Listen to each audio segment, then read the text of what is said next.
Au 17e jour de guerre, le détroit d'Ormuz où transite près d'un cinquième de la production mondiale de pétrole est toujours quasi totalement bloqué par le régime de Téhéran.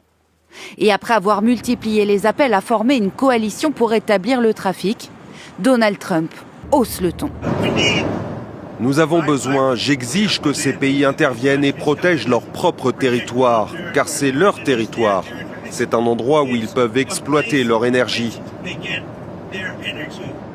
Que nous obtenions ce soutien ou non, je peux dire ceci, et je le leur ai dit, nous nous en souviendrons. Dans une interview accordée dimanche au Financial Times, le président américain recourait déjà à la menace. S'il n'y a pas de réponse ou si c'est une réponse négative, je pense que ce sera très mauvais pour l'avenir de l'OTAN.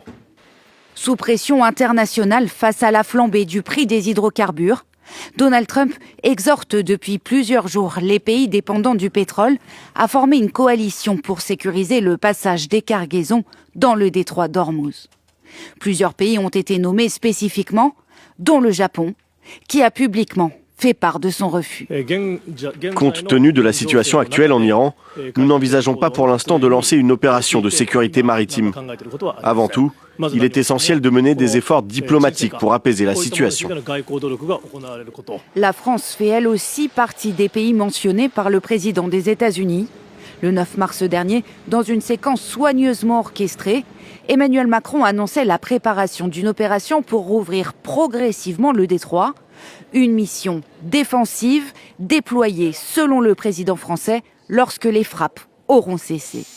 La réponse de la Chine est elle aussi très attendue par le président américain, qui menace de repousser sa visite d'État prévue à la fin du mois.